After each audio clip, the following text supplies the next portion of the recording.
Great.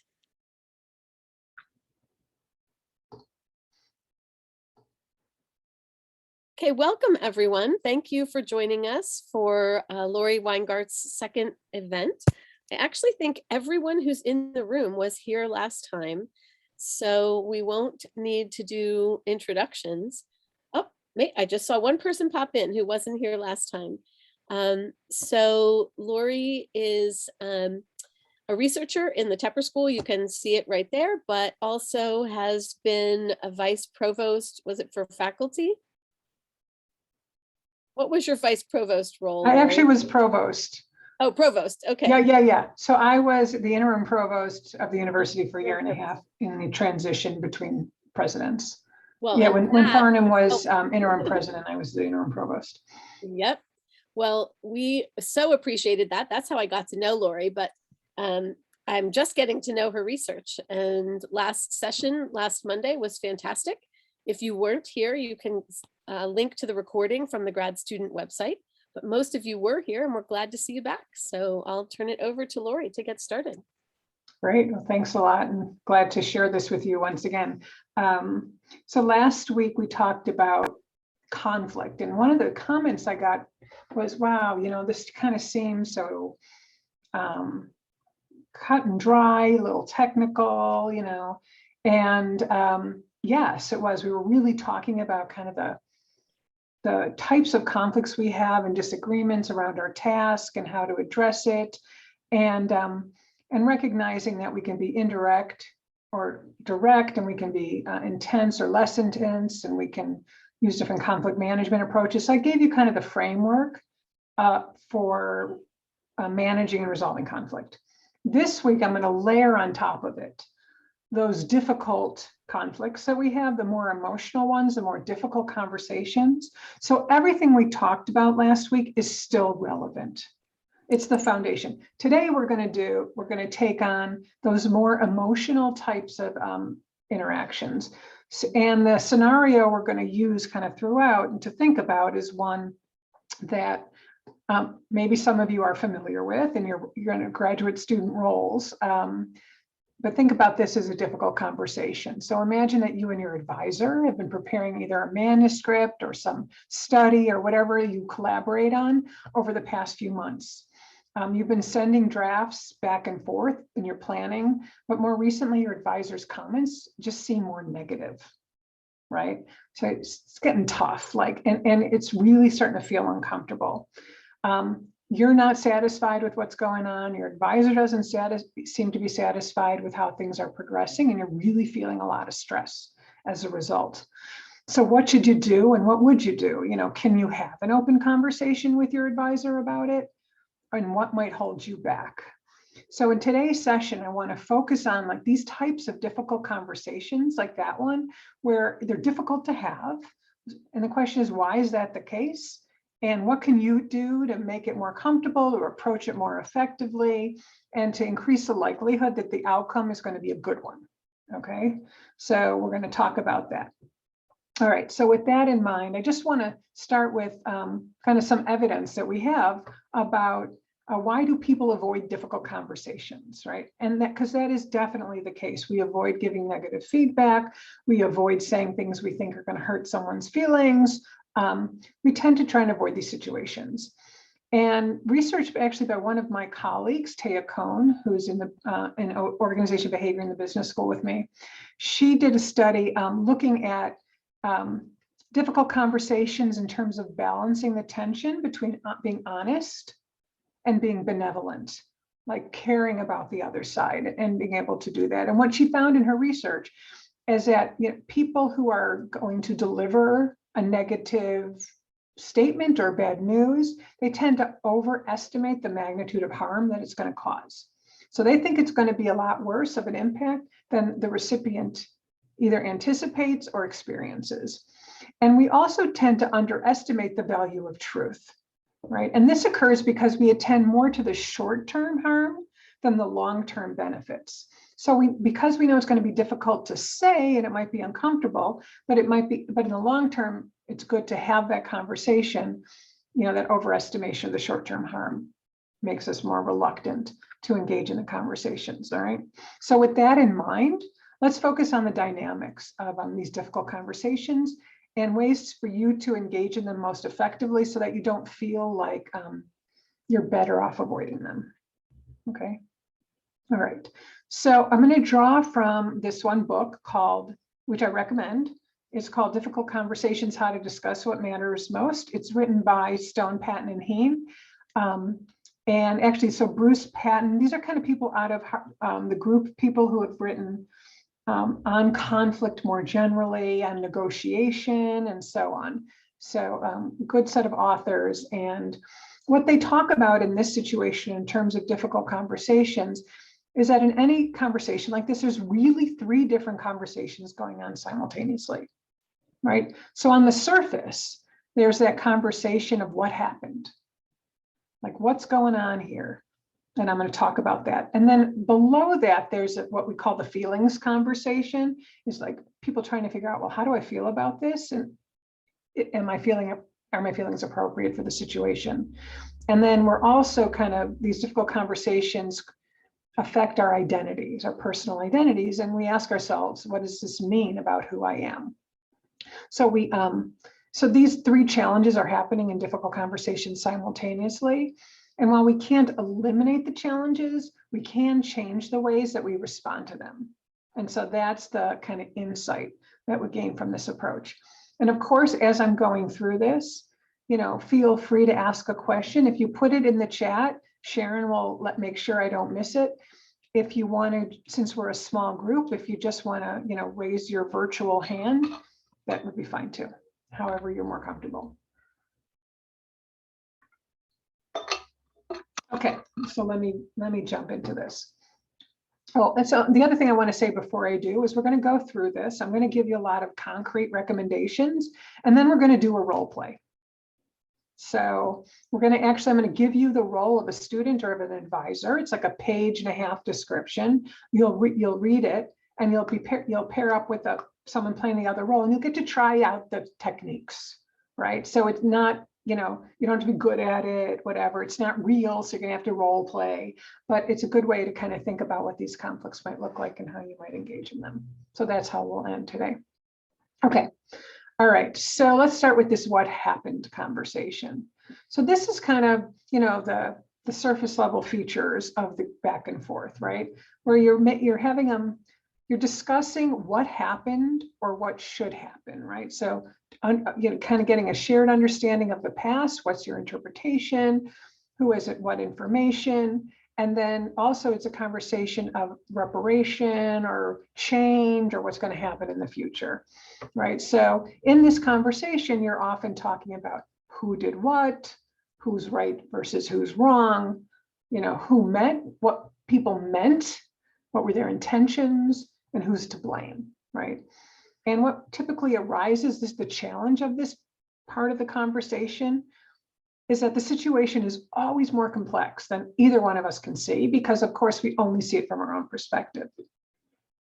As a result of that, there's usually 3 errors or mistakes that we make in the what happened conversation, right? And this is going to make sense when I tell it to you. The question is, it's not necessarily common sense, right? So while when we see this and we understand it, we're like, oh, of course, but it's harder to put into practice. So the more aware you are of it, the easier it will be to put into practice. So we're going to make it more salient, and I'm going to give you a framework for it, okay? So the first is the truth assumption. And this is when people come into difficult conversations, they often assume they're fully informed and they're correct, right? So this is kind of like, I'm right, and I know all I need to know. I got everything I need. But difficult conversations, when you take this approach, it frames it who's right and who's wrong. But difficult conversations really are more about conflicting perceptions than they are about what right versus wrong. Right, so you have a perception of a situation, I have one, and we're trying to both understand the other's perspective and think about what to do about it and how to correct our own perceptions. So, think about it in terms of, it's not trying to understand what the contract says, but what it means. What is the underlying meaning? So recognizing different perspectives, interpretations, and different values. So that's one way to overcome that truth assumption that we walk in with. Okay, the second is what the authors refer to, it's kind of cute, but is the intention invention, they call it. But this is all about making attributions for other people's actions, right? So there's so much research on attribution theory. I'm not going to go there now, but the idea here is we tend to walk into a situation assuming that we know the intention of the others. And when we don't know, or when it's incomplete, we often assume, or too often assume, that the other's intentions are bad. Remember, we're in a conflict. We're in a difficult situation. So it's already in a, opposing stance as opposed to an aligned stance. So when we're in that opposing stance, we're often make that assumption, again, with incomplete information, that someone's intentions might be negative. The reality is that people often have mixed intentions or no intentions. So, if you think about, the example with your advisor, right? Let's keep going back to that example, right? You may think you know what they're thinking, what their intention is in making those comments, but there's a good chance you're wrong, and you're likely to assume it's negative, maybe because our egos are involved. We're feeling, a little, our self-esteem may not be high enough, or we're just a little concerned about what they're thinking about us and how they are evaluating us. So we might get into that defensive posture, but it's better not to do that. Don't make those negative assumptions up front, because we know, jumping to conclusions can, easily be disastrous, right? If we get it wrong, it can back the other side into a corner, and so on. So always better to recognize that you probably don't have complete information and try not to assume the worst. Makes sense, but it's hard to do because we get into this ego defensive posture when we're in a difficult conversation. So our tendency is not to do that. Okay. The third is what they call the blame frame, and that in these types of, figuring out what happened, it's much easier to assign blame to the other party than to take responsibility, right?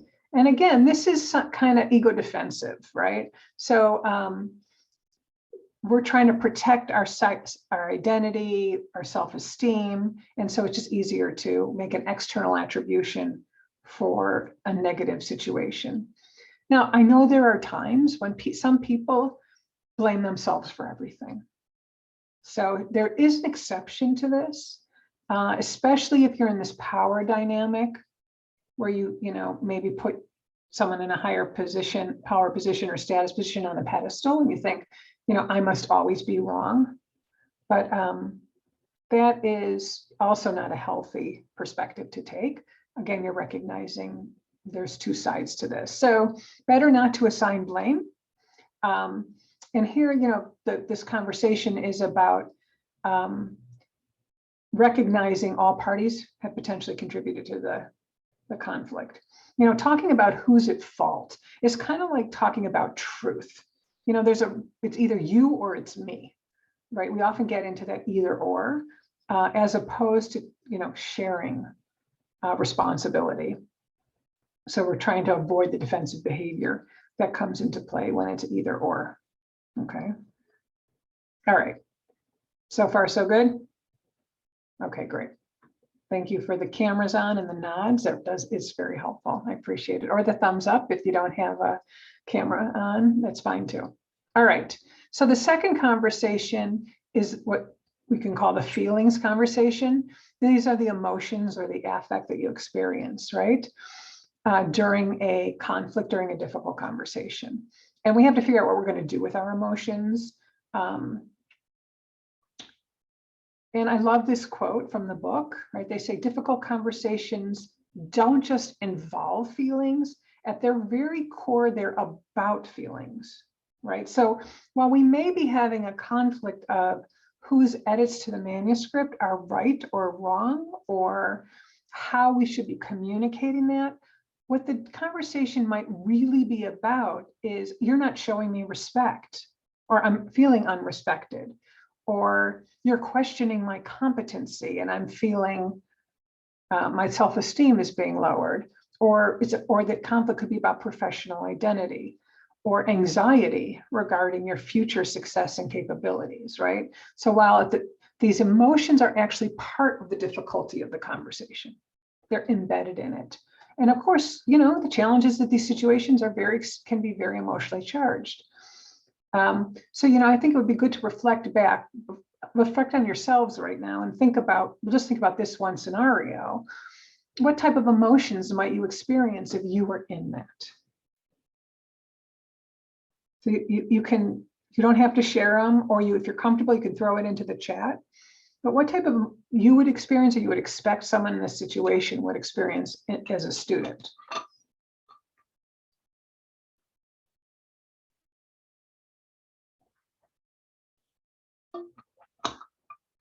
Embarrassment, shame, worry,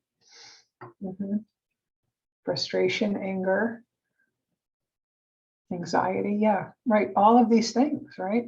Not pleasant states to be in as well, at all. Confusion, like what's going on here? Great. So these are all really important. And sadness, for different people, it will be different. Not everyone will experience the same emotion when they're faced with a conflict or, a difficult situation. And so when we think about factors that trigger emotion and conflict, I like this work by Fisher and Shapiro. They talk about core concerns that people have, right? Out of psychology, of course. And when these core concerns are threatened, we tend to get emotional. And in conflict situations, these core concerns do get threatened. Okay, so one might be appreciation, right? So appreciation, refers to the acknowledgement of your thoughts and feelings and actions rather than the devaluation of them. Another core concern you may be motivated by is affiliation, a need for affiliation, or being treated as a colleague rather than an adversary. Another is autonomy, right? Others respect your freedom to decide on important matters, and that might be very important to you. Or status, that your standing and your expertise, where deserved, is recognized, right? So because people differ in how important these core concerns are to them, they trigger at different points, right? So go through these right now on your own. You don't have to share these. This could be private, and just rank them in your mind. What would you say is your top one? They're all maybe important, but how would you rank them 1 to 4?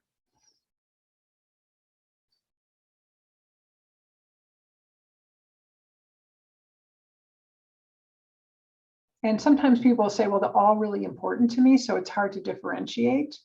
But keep this in your ranking in mind. And when you go into your breakout room later, you might even write them down in order.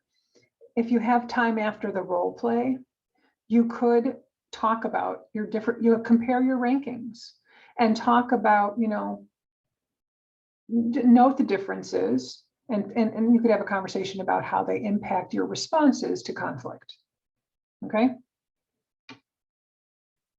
All right. And so just keep those in mind when you go into your breakout. Okay. So we have these emotions. They come in response to conflict. They may be driven by different things and lead to different types of emotions, but we often hold them in, right? Because we might say, well, I might feel uncomfortable expressing these emotions in the situation, right? Because it's uncomfortable and I feel vulnerable and so on. So what happens when people don't express their emotions in a conflict situation? They often leak into the conversation. So even though we don't talk about them explicitly, they come across. If I'm feeling angry, you might hear it in my tone of voice, in my affect, in my body language. If I'm feeling upset or sad, that might come across as well. It's hard to mask the emotion, so they could leak into the conversation. Alternatively, they could burst in the conversation, right? Like you could explode, or they could come in a way that's really disruptive, like sarcasm or defensiveness, aggression, withdrawal. All these things can happen. So rather than just leaking in, they may actually burst in and affect the dynamic.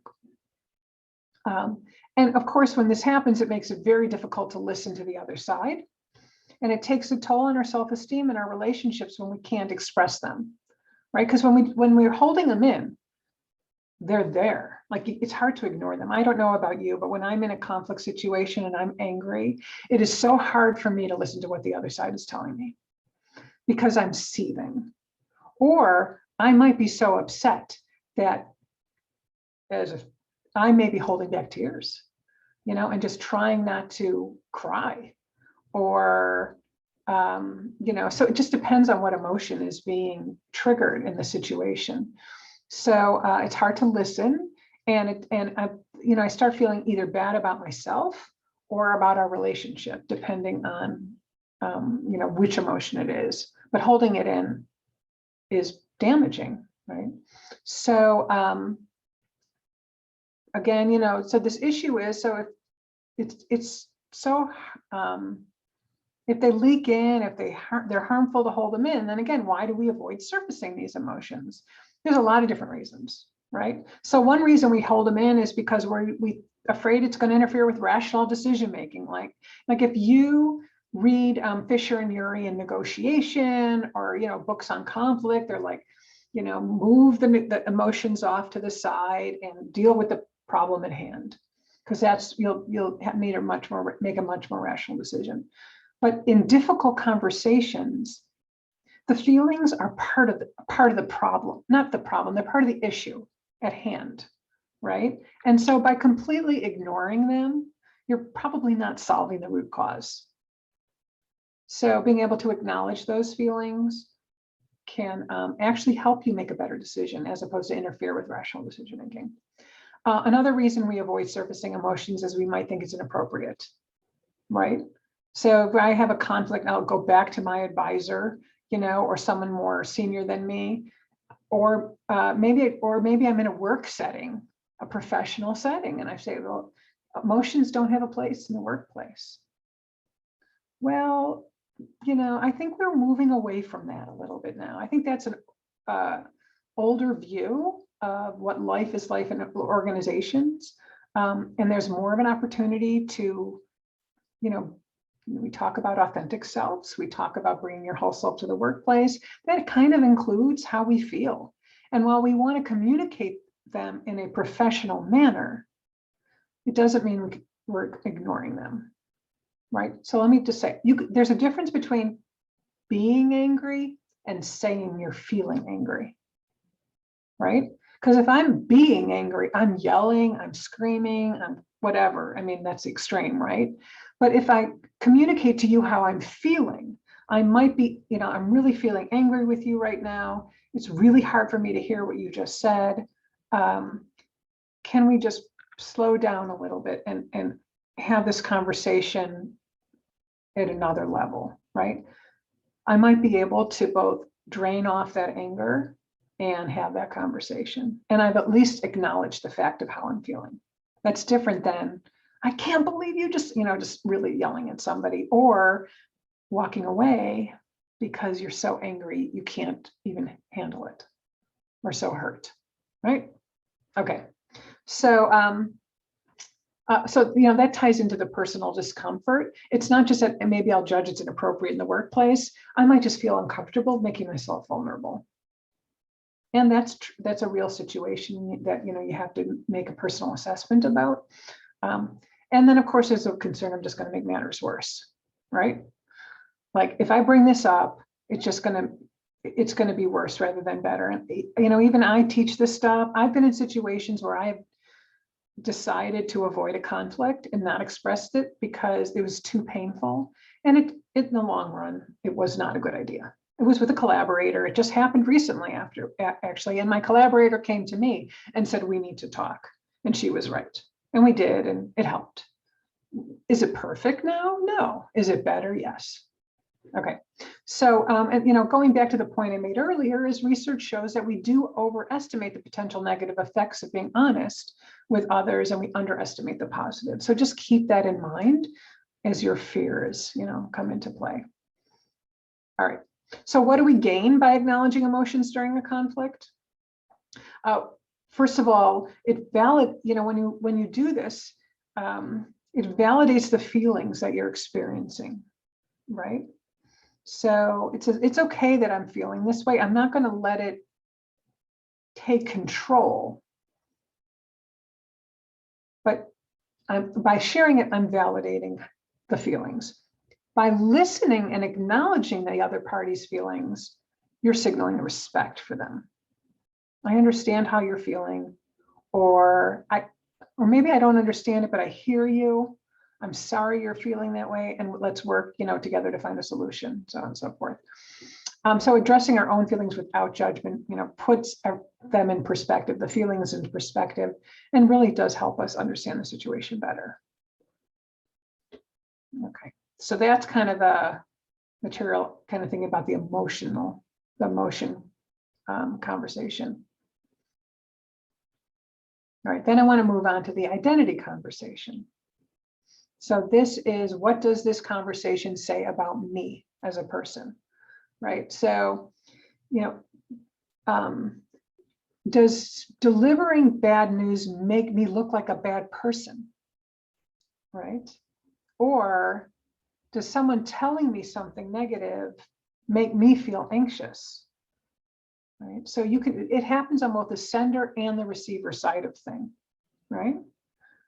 Because our identity is threatened. Like, I may think of myself as a person who's always supportive. So how can I have this difficult conversation, which might come across as being negative?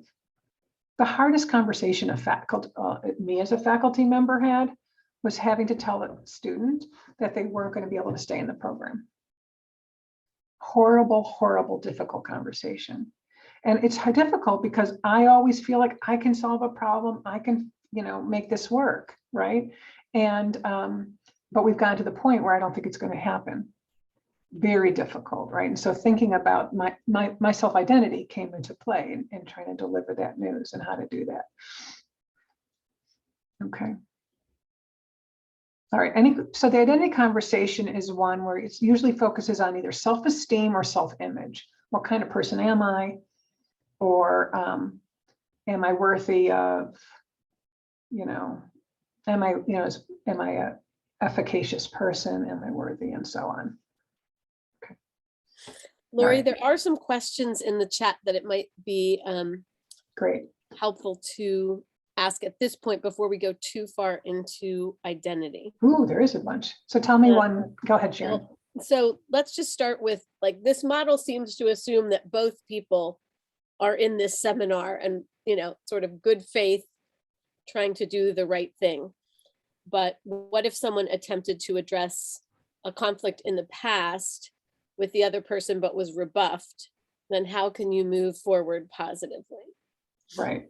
Well, so there's two things. You gave me a very specific situation. Second, but let me take the more general first. Mm-hmm. So what if you had the training or you have this perspective and the other side doesn't? Two things. One is there's a very strong norm of reciprocity in conversation and human interaction. So if you can bring to the table this approach, you may find that the other side will listen and reciprocate. Will try to work with you, especially if they have good intentions. They just don't know how to do it. So there's that. You can model the behavior. And I'm going to give you specific behavioral responses to model. I'm going to do that next. The other piece of it is that you can educate the other side by saying, look, we're stuck here. I know it's difficult to talk about, but I really think that if we, whatever language you have for it, we think about this in terms of understanding the situation, how it's making us feel about our, friendship or interaction or work relationship, I think we're going to be in a better place. So will you, humor me and let's just try this. Okay, so you kind of open the door and provide an invitation to the other side. Well, and I think that's where some people are thinking it might be different if you're in a friend relationship, because in the friend relationship, you've sort of already agreed that emotion is part of it. But sometimes in advisor relationships, people think that the emotion part might be crossing a boundary. And so you're not really sure as much where the boundaries are with emotion. Right. And so one of the parties might be underestimating the intensity of the emotion that's involved. Yeah. And then thinking you might be crossing a boundary if you express it. Yeah. So if you're concerned about that, there are words you can use that don't go full-blown emotion. Like, this situation has been really difficult for me. Right? So that you're not saying I'm upset, I'm sad, I'm angry, I'm frustrated. You're saying it's been difficult. That's a word everybody kind of understands. It's difficult for me. And I didn't say what you did was bad. I said the situation's been difficult for me. Let me explain to you how it feels from my perspective, or what it looks like from my perspective. So you can communicate feelings and emotions and perspective without using those words if the other side does not know how to talk about emotions. Okay. Right. And I know that type of conversation very well. And I've done that before too. And then you can kind of trickle in a little bit of emotion in terms of what is comfortable. But again, you judge that other person and ease into it slowly. Yeah. And some people sort of view academics or academia as a field where, you can't be too emotionally invested. Like, you've got to just suck it up. And so people might be afraid to share emotion if then they think they might be told, and this might be part of the, Yeah, that's a really good. Overestimate the negative, but they're afraid they might be told, like, well, if that's the way that you are, then academia is not for you. I will be the first to admit you have to be thick-skinned to survive in academia. There's no doubt. You get so much, because we're writing papers, we're submitting them, they get rejected. We get, our feedback from our advisors are intending it to be constructive, but it just sounds like they're, tearing our work apart. I mean, you do need a thick skin. As an advisor, as a future advisor, you've got to remember this experience and figure out how to communicate feedback to your future students in ways that's constructive and, constructive, right? So I think that, so this is why, let's do this workshop with the faculty too, not just with the students. I hear you, I've heard that. So we do need that, but it doesn't mean that the emotions go away. You have to acknowledge them in yourself. Like, before you bring them to the table with your counterpart, you need to acknowledge them in yourself and say, when I get this feedback, how is it making me feel? And you do need to make an assessment of, why am I reacting so strongly? I didn't say, why did I overreact? There's no such thing as over, but why did I react so strongly? What was my trigger from that list of triggers I showed you? And let's separate out the content of the feedback from the emotions that were triggered by it so that we can move forward, right? So that is a self-discovery. But on the other side, if your advisor, for example, is communicating that in the feedback in an objectively nasty way, there's a conversation to be had. When you say, and that's a harder one. And I understand that. And, it may be you talk to a mentor or someone else you can work with to think about how to broach that topic. So actually the role play is going to let you try that out. Okay. And people are saying this is very helpful. Great. Absolutely. Anything else in the chat, or because I'm actually going to leave the identity conversation and move to some of the suggestions. Okay. All right, good. I'll keep going then. All right. So the goal here is to move to what's called a learning conversation, where you appreciate multiple perspectives to the problem, understand intentions, recognize the reality of joint contributions to the problem, accept your feelings, and reflect on what it means to self-esteem and identity. And again, this is the point I made earlier about inviting the other person into the conversation to solve a joint problem. So the other side doesn't need to be trained in this, but hopefully they have to be open to it. And hopefully you can help open the door for them. All right, so I'm going to give you some language and some steps. So for first steps, as you're trying to plan for your difficult conversation and prepare for it, is to figure out what you're trying to accomplish. look ahead to that conversation and project. Do you think it's going to go bad potentially? Could it be dysfunctional? Do you think it could be a pretty particularly functional conversation? Then look at it and say, well, what are my potential biases going in? What is my perspective and where might it be biased or limited based on the limited information I have or my own triggers and emotions and so on. And then of course, do the other thing for your counterpart. What might their perspective be on the situation? What biases might they have? So try to stand in their shoes. And then, they talk about what the third person. So what would an objective observer to this think? What would the third party, if they were to kind of be this unbiased observer looking at the situation, what would they come at? How would they come at it? This isn't your friend that you call up to commiserate with or vent. This is the objective third party. All right. All right. So that's your perspective taking exercise. Then another important piece of advice, right? Don't wait too long. Like if this is happening, the longer you wait, it can fester, or it just falls off the table to reemerge later. Because usually these things don't disappear. They take up, they're always there. They're just under the table. You can seek feedback from people that, a mentor, an advisor, a confidant, and then role play. Try the conversation out. I'm going to show you some role play ideas to anticipate possible reactions. So take this friend, this mentor, role play the situation out with them. It seems hokey, but it really makes the conversation much more comfortable when you're actually in it. Okay. All right. So maybe all this is obvious stuff. People rarely do it. Right? People rarely do it. Okay. I just saw a chat pop up. How do you know who the right third party is? And the third party went back and told the other person about the issue before the student was ready to have a conversation. Yeah, right. So this conversation has to be prefaced with, I'd like to have a confidential conversation with you before you start the conversation, not after, and get a commitment to that. Oftentimes we assume the conversation is confidential, but we never explicitly say it because we're afraid that the other party will take it negatively. Oh, don't you trust me? But it's always good to verify that the conversation is confidential.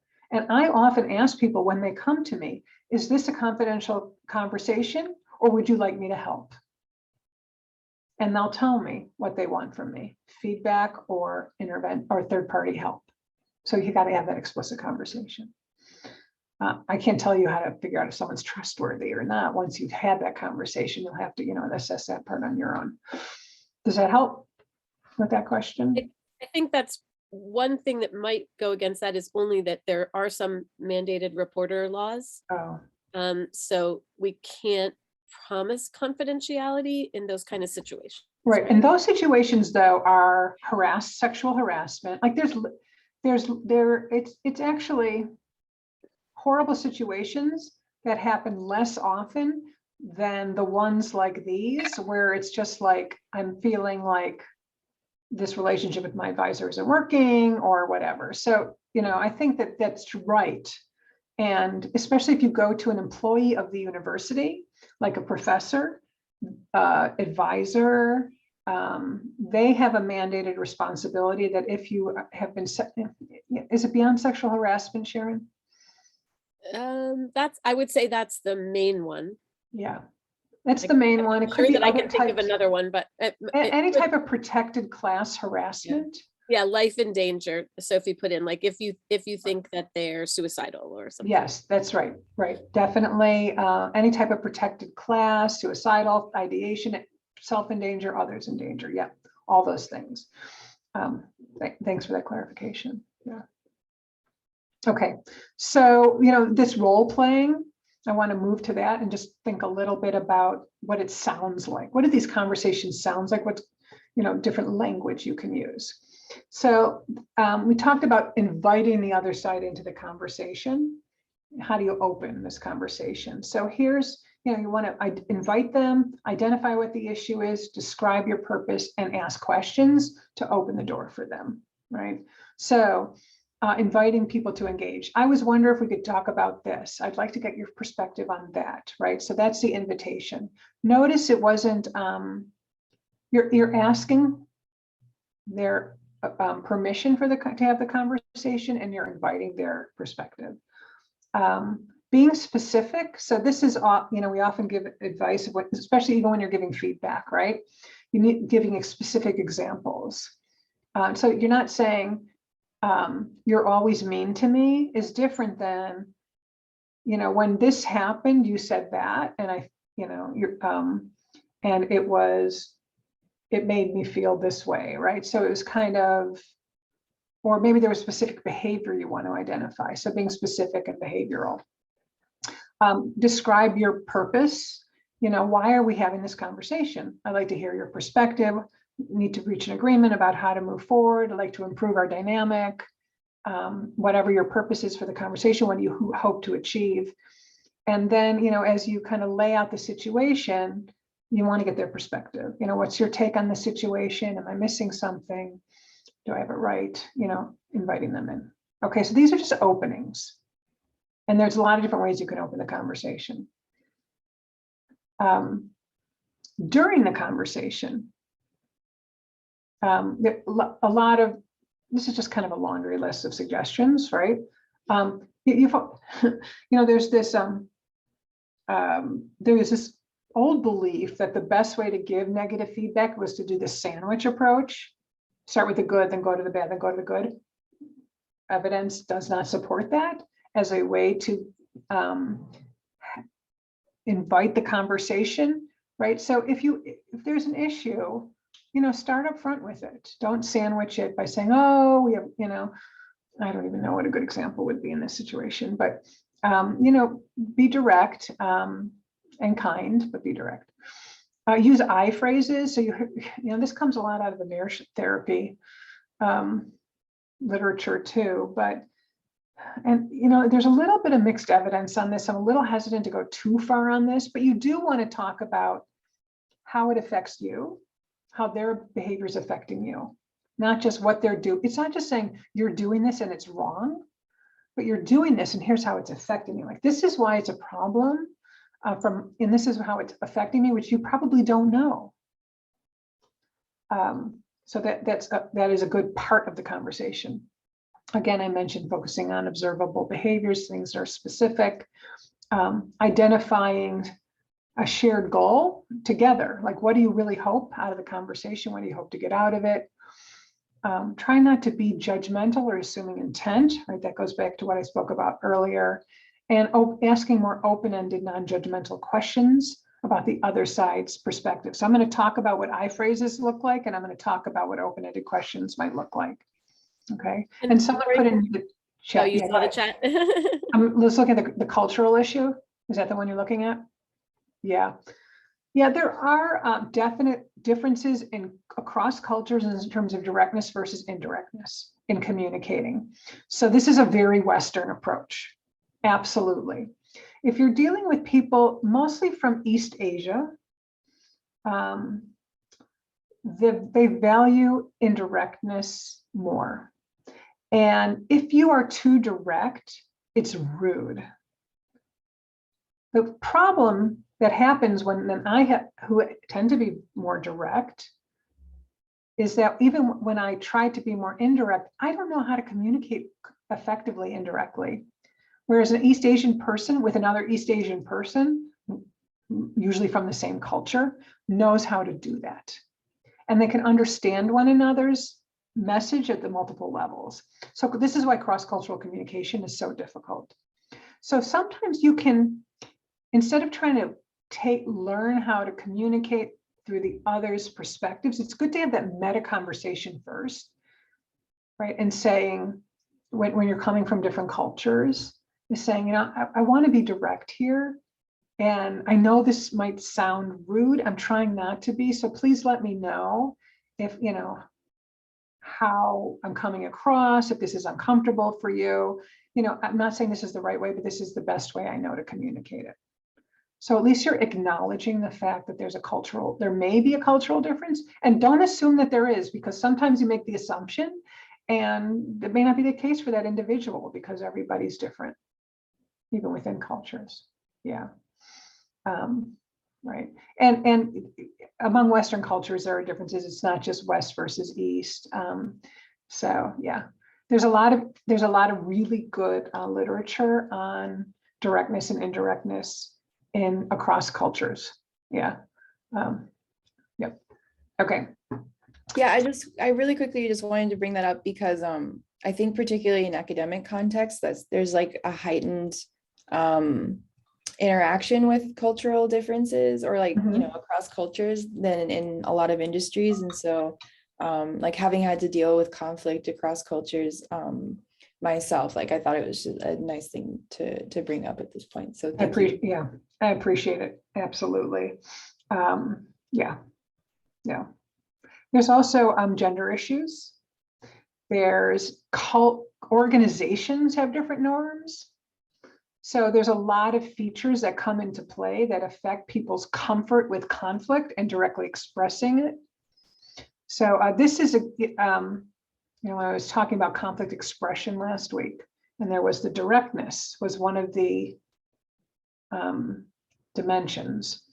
And you know, in the paper, in our work, we talk about the fact that there's a lot of factors that influence our perception of what is direct versus indirect. Even the same statement, I may feel one way about it, you may feel a different way about it, and all these factors come into play. Yeah. Okay. So we talk about asking open-ended questions, and then when they're answering questions, it says act interested. I should probably say that, to say be interested in their response and listen. But acting, it means you want to, you should be it and show your interest, right? So communicate your interest through your nonverbals, eye contact, don't look at your phone, active listening, you know, all the things that we're taught to do to make sure the other side knows that they're being heard and that you understand. You don't have to agree with them, but at least you understand what they're saying. Okay. All right. Keep the discussion on topics. Sometimes people start going off into wrongs from the past or other issues. And while you can listen to it, you definitely want to make sure you can get back on topic, asking for other sides' suggestions or recommendations, and then having a shared agreement about steps forward. So that's all during the conversation. All right, so just to dig into a couple of these points. So using I statements effectively. So here are ineffective uses of I statements. I think you're a great person, but sometimes your work can be poor quality. Have you ever considered anger management? That's not really an I statement. I think you're trying to undermine me. I'm sorry you feel offended. That wasn't my intent. Here are some alternatives, right? And I'm just going to put them on, right? So lately I've noticed some issues with the invoices you sent out, and I'd like to go over specifics with you and get your perspective. Very different, right, than the alternative. I noticed your voice was raised when we last spoke. What was your perspective on our conversation? That's very different than have you considered anger management. So you're talking about the behavior, your voice was raised, as opposed to assuming that they were feeling angry and they can't control it. I think you're trying to undermine me versus I felt undermined in the meeting yesterday when you questioned me in front of your boss, our boss. You questioned me, I felt undermined. I'm sorry you feel offended. I'm sorry I offended you, hard stop. Right, when you start saying it wasn't my intent, you're starting to make an excuse. Maybe it wasn't your intent, but by sandwiching those two things together, you're negating the first sentence. Okay, you're not negating that you're sorry, you're negating that they felt offended. You're basically saying that they shouldn't have felt offended. Okay, all right. So in ending the conversation, then you want to make sure you think about that as well. So we talk about beginning, middle, and end. You want to monitor the outcome, offer some resolutions or potential compromises, ask for recommendations, have some agreement on next steps, and try to end on a positive note if possible. Sometimes it trails off. We don't know what to do. So this just gives you some suggestion about ways to and the conversation, but not necessarily the topic over the long term. Okay. All right. So this is a checklist that you'll have in the slides that you can download, that you can have to say, have I done these things, you know, during a conversation, or if you're observing, are the people engaging in this? You know, stating the problem up front, clear in intentions, using I phrases, using and instead of but. You know, but negates everything that happened in the first half of the sentence, being descriptive and specific in examples, and so on. So these kind of tie into some of the points I made earlier during the conversation and ending it. So you can have this checklist. Sometimes I run an exercise in my class where there's 3 people, 2 role players and an observer who uses this checklist to give feedback. So if you're going to role play with a friend, you could, you know, have an observer, or, you know, use a checklist, or you can record, sometimes just record it and then go back and use your checklist. Or in your planning and practicing, you can use a checklist. All right. So with that, I want to transition into the role play. Don't leave. I know how many students, we have 6, I think. Yeah, perfect. I really want you to stay on this because, and then maybe we'll pair up the, when we have 7. Sharon's going to pair people up. So what we're going to do is just going to give you like a role play between an advisor and a PhD student. So one of you is going to get confidential information for the advisor. You're going to role play the advisor, and the other is going to get confidential information for the PhD student. And it'll take you like 5-7 minutes, I don't know, to download, read the role instructions. And then, you know, another 5 minutes or so to role play it and put yourself in the role and try to feel the emotions, you know, that these parties would feel. And then you can talk to each other to provide feedback and debrief. I think this is going to take more like 20 minutes. Wait, how much time do we have left? We have till 6:15. Right? We just have 20 left. We have 20 minutes, we're till 6. Okay. So let's spend 15 minutes doing this or so. And then I'm just going to have you come back real briefly. So we can't just come back right around 6 o'clock. So we can talk for 2 minutes about it, right? But this is an opportunity to practice it. And I want to thank Janine and Allison, who really helped to develop the scenarios. So in the chat, Sharon's going to put a link. Before you're going to go to this link, and on this link, it's just to a Google Doc. There are the links to 2 documents. So you first go in your breakout room, decide who's going to be the graduate student, who's going to be the advisor, and then only download your role.